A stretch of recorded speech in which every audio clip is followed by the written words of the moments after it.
Desde chicos, lo primero que nos preguntamos es ¿por qué? Una pregunta que nos acompaña toda la vida. ¿Por qué?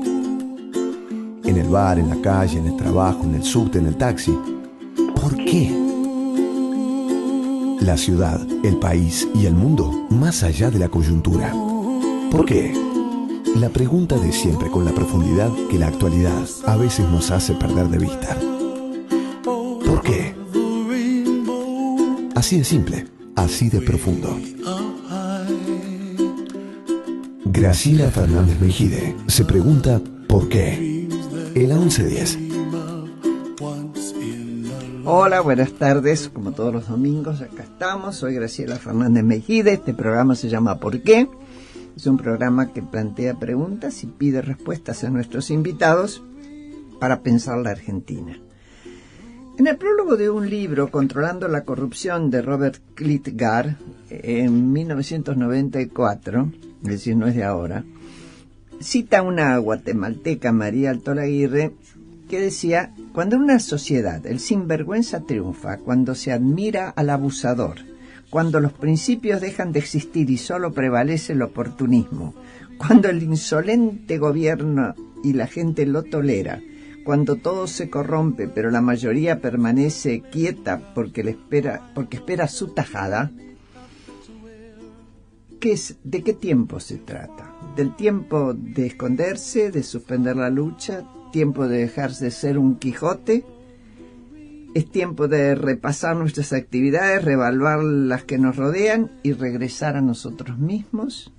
Es una pregunta. Como vemos, es un problema que viene de largo, mucho anterior, incluso al 94, por eso se hace la investigación y lo vamos a discutir, que nos van a ayudar Patricia Bullrich y Hernán Charoski. Patricia es doctora en Ciencias Políticas, actualmente es diputada nacional, fue ministra de Trabajo y de Seguridad y además preside la Convención de Unión por Todos. Y Hernán Charoski, sociólogo, máster en Políticas Públicas, es consultor de Transparencia Internacional y profesor de la Facultad de Derecho de la Universidad de Palermo. También fue director ejecutivo de Poder Ciudadano y hoy es investigador de CIPEC. Gracias por comunicarse con nosotros, por estar con nosotros. Y aquellos que quieran comunicarse, es decir, yo le agradecía recién a Patricia y a Hernán, y les digo a ustedes que nos están escuchando, si quiere escribirnos, hágalo a porqueprograma@gmail.com o véanos en YouTube de la radio La 1110. A ver, Patricia y Hernán, ¿qué respuesta le daríamos a esta señora Altolaguirre? ¿Nos escondemos o qué? Bueno, en primer lugar, lo que dice Altolaguirre lo dice el Martín Fierro, lo dicen varios tangos en la Argentina, ¿no? Esta idea de la relación entre el vivo, la viveza y la humildad, el trabajo, la idea de hacer las cosas quizás no tan iluminadamente, pero más honestamente. Me parece que esta respuesta para mí tiene un solo camino, que es que hay que tomar el camino de la humildad, de ser realmente, digamos, de que la sociedad, de que las mismas reglas en las que vivimos, que nosotros mismos construimos, nos impidan esas conductas. Es decir, que tengamos una especie de entorno legal, de cultural, familiar, que impida que el vivo, que la viveza, que el robar, que el usar mal los fondos del Estado o inclusive los privados sea una picardía. Yo creo que ese es un tema que en la Argentina implica una transformación de nuestras propias conductas y necesitamos como una especie de obligación, de tiempo, de obligación, hasta que eso se se haga carne, nos acostumbremos y podamos realmente vivir en el marco de una sociedad donde prevalezca la honestidad. No va a prevalecer per se, va a prevalecer si realmente construimos las normas que impidan la impunidad.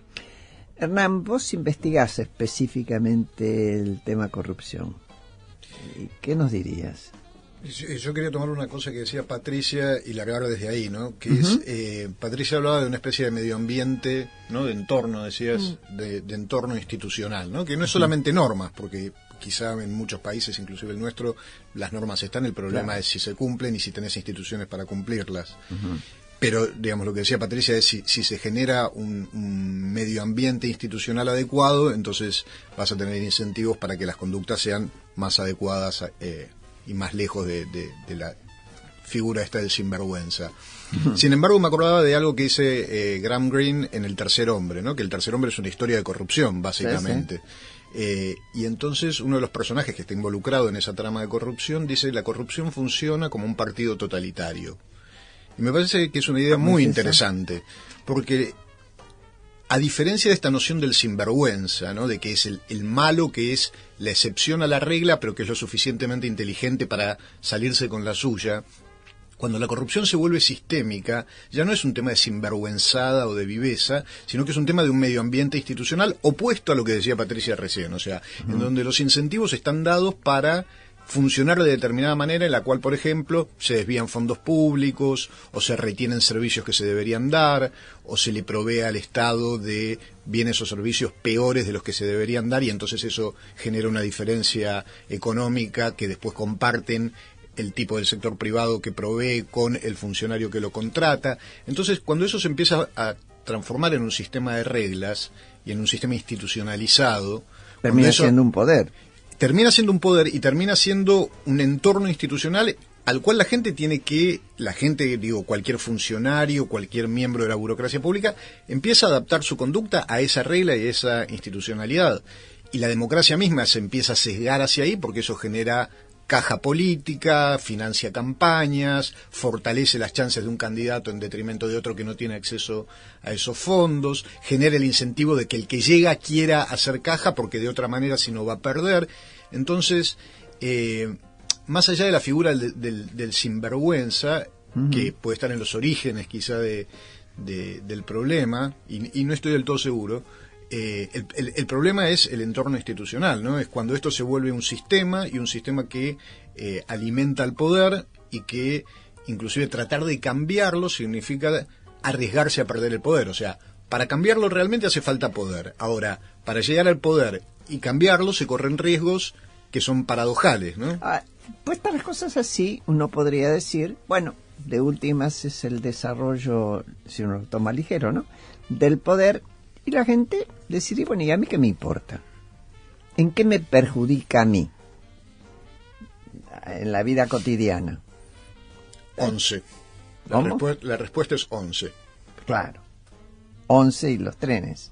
La calidad de los trenes. Los trenes se encabalgan uno encima del otro, ¿no? Chocan y terminan encimados. Porque ahora, fíjate que aparecen muchas noticias un poco que suenan un poco operadas de enfocar en el maquinista, en el error humano y todo más, que pudo haber existido, no digo que no, ocurrido. Pero cuando vos ves las fotos de los vagones encabalgados los unos sobre los otros, y que te dicen, digamos, por lo menos los que saben, que eso tiene que ver con la calidad de los coches y con la falta de mantenimiento, que es que si no se hubieran encabalgado como se encabalgaron, hubieras tenido muchísimas menos víctimas. Claro.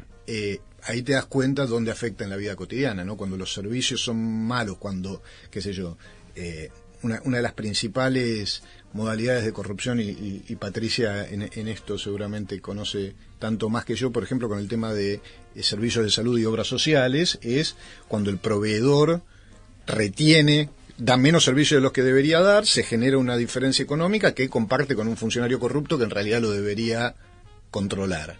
Y el que se perjudica ahí es el que, en vez de esperar 3 días para un turno con el médico, espera 2 semanas. En todo acto de corrupción tenés por lo menos 2 puntas, cuando no hay 3. El que quiere una ventaja para hacer un negocio, el que por tener determinado puesto concede esa ventaja y el intermediario. ¿Es así, Patricia? Sí, bueno, puede haber distintas maneras, ¿no? En general, lo primero que hay que hacer es, de alguna manera, clasificar, y en esto me parece que viene el cambio fundamental, es el tipo de Estado que vos tenés. Y hay estados que son depredadores, ¿no? Es decir, que generan depredan permanentemente los fondos públicos, y eso se ve en una descapitalización permanente del país. Es decir, el país que podría tener una cantidad de autopistas, de aeropuertos, de puertos, de mejores servicios sociales y demás, no los tiene. Ese es el primer actor, cómo funciona el Estado. A partir de ahí, ¿por qué? Porque a partir de ahí están las conductas individuales, cómo dentro de ese Estado que te permite esa lógica depredadora, funciona el funcionario. Si el funcionario se adapta, sigue esa manada, o se diferencia y dice, no, yo no voy a entrar en esto, yo no estoy en el Estado para robar, sino que estoy para cuidar la plata de la gente. Bueno, ahí lo individual tiene un peso, por supuesto. ¿Sí? ¿Por qué? Porque hay excepciones. El otro día el Papa dijo, es difícil no ser corrupto en política. Bueno, pero se puede, no es que no se pueda. Te lo garantizo. Exactamente, se puede. Entonces, me parece que... Además de que se debe. Entonces, el segundo tema es la actitud individual. El tercero es la acción privada. En la acción privada vos podés tener empresas que dicen, o funcionarios de empresas que dicen que no tienen ningún tipo de posibilidad de hacer cosas en un país si no es bajo ese entorno, bajo ese medio ambiente, como decía Hernán, o tenés empresas que te dicen, yo no puedo aceptar este medio ambiente. Por ejemplo, esto se vio muy claro en las privatizaciones en Argentina. No puedo aceptar pagar coima. Claro, no puedo aceptar. Por ejemplo, esto se vio claro en las privatizaciones en la Argentina, con una excepción de una empresa norteamericana que fue IBM. Todas las privatizaciones fueron a manos de empresas europeas que aceptaban de alguna manera, inclusive en Alemania se aceptaba legalmente, que se pudieran pagar coimas porque era el modus operandi de los países donde hacían este tipo de negocios, o las normas norteamericanas que lo impedían. Todas las privatizaciones en la Argentina fueron empresas europeas, cerraron en ese marco. Entonces, ese es el otro tema. Nosotros necesitamos en nuestra legislación profundizar también el rol que tiene el privado. Eso es muy importante. Muy bien, seguimos en el próximo bloque.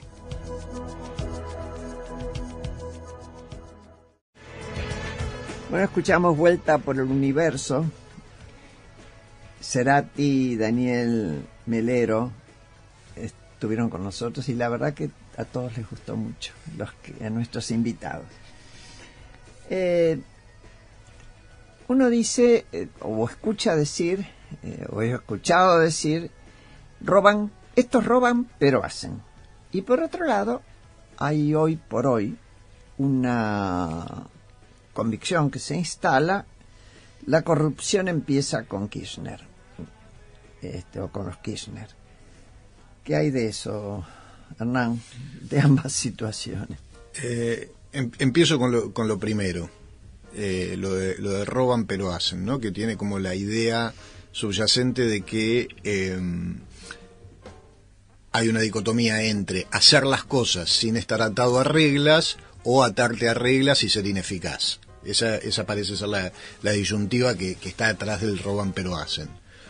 Y tomando un poco la historia que contaba Patricia de las privatizaciones, bueno, en primer lugar, ya uno se recuerda las privatizaciones, tiene claro que la idea de que esto empieza con el kirchnerismo es absurda. Así es muy anterior. Y la corrupción, y es muy anterior a las privatizaciones también, si uno piensa, digamos, el rol de lo que se llamaba la patria contratista, que era básicamente la relación oscura entre proveedores y funcionarios en gobiernos civiles y militares. La corrupción existe desde hace mucho y como un factor de poder importante desde hace mucho. No empezó ni con Menem ni con Kirchner. Va cambiando y va teniendo nuevos rangos posiblemente, pero esa es otra historia. Ahora, volviendo a lo del roban pero hacen, esta idea muy perversa, ¿no? De que tenés que elegir entre hacer las cosas o someterte a las reglas, es falsa. Y el ejemplo que daba Patricia recién sobre la historia de las empresas norteamericanas y las europeas es un buen ejemplo, porque las empresas norteamericanas, por una legislación norteamericana que es digamos, la ley contra el soborno internacional en Estados Unidos, las limitó mucho desde el principio a no hacer negocios en esta clase de medio ambiente. Es decir, no es una cuestión de bondades, sino de leyes eficaces. Exactamente, la ley de soborno internacional en Estados Unidos se cumple, y si a un empresario norteamericano lo encuentran sobornando en el exterior, puede tener penas muy graves y multas tremendas.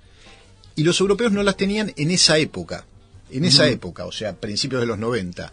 Pero fue cambiando el esquema, porque entre otras cosas los empresarios norteamericanos le empezaron a decir a su gobierno, bueno, está bien, yo me someto a esta ley, pero tengo el campo inclinado, estoy peleando contra gente que pueda hacer algo distinto. Entonces el gobierno americano empezó a hacer lobby en todos los foros internacionales para que los europeos también se sometieran a este tipo de leyes, hasta que finalmente lo lograron. Y entonces, por ejemplo, la OCDE tiene una convención también contra la organización contra la Organización de Cooperación y Desarrollo Económico, que reúne a los principales países desarrollados. Generó el cambio que hizo Alemania, ¿no? Claro, y entonces el ejemplo que daba Patricia de Alemania, que también era aplicable a Francia, después cambian la legislación justamente de acuerdo a esta legislación internacional, con lo cual la política puede ser un instrumento de transformación en este sentido. En este caso, la política internacional. Vos tenías el campo inclinado en favor de los europeos porque estaban menos sujetos a cosas, o sea, podían coimear pero hacer. Pero la política internacional lo que generó es la oportunidad también de nivelar las cosas y de generar instituciones que fortalezcan la posibilidad de sacar la corrupción de los negocios. ¿Y por qué crees vos, Patricia, si estás de acuerdo, que influyó esta mirada internacional? ¿Por qué se vieron obligados, digamos, los europeos de alguna forma, no? Bueno, los europeos se vieron obligados por sus propias, digamos, por la convivencia de la misma Unión Europea, que en Alemania había una legislación que permitía, que hacía legal el soborno, y hubo un escándalo con el tema Siemens, que no fue solamente en la Argentina, sino que fue también en varios países africanos, y a partir de ahí se dieron cuenta que necesitaban cambiar esa mentalidad, y ya la sociedad no permitía esa mirada, porque además es una mirada muy discriminadora, porque es decir, claro, bueno, yo en mi país tengo ciertas reglas y cumplo. Ahora, afuera, como son medios ladrones y qué sé yo, acepto esa legislación. Estimulo que sigan siendo. Claro. Ahora, en relación a las dos... Y lo aprovecho. Claro. Y aprovecho y hago los negocios. Genera oportunidades. Claro, es decir, es una mirada, digamos, mantiene la lógica colonialista, digamos, europea. Dos cosas, ¿no? Roban pero hacen. Bueno, primero, no solamente hay que hacer una mirada política, hay que hacer una mirada matemática o geométrica, ¿no? Si uno dice, yo hago 100 kilómetros de autopistas robando un 20%, si no robase ese 20%, haría una cantidad mucho mayor de autopistas. Entonces hay una cosa concreta, es decir, que es mentira, es absolutamente mentira esa frase que, digamos, que se compara con la idea de que hay otro que no hace y que entonces es más ineficiente y entonces prefiero la eficiencia corrupta que la ineficiencia. Y en realidad es una gran mentira, porque uno a lo largo de la vida va acumulando cosas que deja de tener. En relación a la frase de si el kirchnerismo, si se comenzó o no la corrupción con el kirchnerismo, yo creo que cambió el tipo de corrupción. Claro. Es decir, yo creo que la corrupción que nosotros más vivimos en la Argentina durante prácticamente nuestra historia es la corrupción de la coima. Es decir, yo pido por darte un determinado obra pública un porcentaje. Puede ser hasta porcentajes altísimos. Ahora, en la era kirchnerista hay una lógica de la apropiación de las empresas que se dio en muchísimos casos.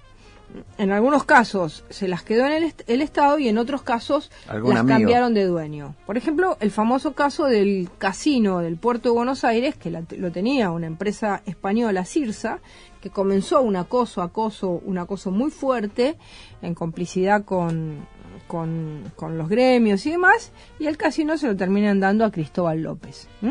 Es decir que hay las tierras fiscales vendidas a $7 y luego revendidas a cualquier precio. Es decir, ese tipo de apropiación que termina en el caso Chicone. Es decir, por eso no se puede tomar Chicone como un gesto individual de Vudú y sus amigos marplatenses, sino que está como en una especie de contexto y de camino, donde la idea es, me quedo con la empresa. Cuando uno ve Venezuela, en Venezuela el régimen chavista se quedó con las empresas, y no solamente con las empresas, se quedó con empresas, con campos, con casas, y directamente las apropió y modelo la decadencia soviética. Iban los burócratas chavistas y los burócratas a vivir a esos lugares, a tratar de administrar. Para darte un ejemplo argentino que es interesante, la empresa de tubos sin costura que tenía Venezuela, que estaba administrada, que era de Techín, que fue expropiada, hoy no funciona. ¿Por qué no funciona? Por ineficiencia. Por ineficiencia, porque no es fácil manejar una empresa así. Y luego le pidieron a Techín que vaya a administrar la empresa que le habían expropiado, y Techín dijo, no como voy. Un gerente. Claro, como un gerente de tu negocio, porque yo no lo puedo administrar, no es fácil. Bueno, seguimos en la próxima tanda.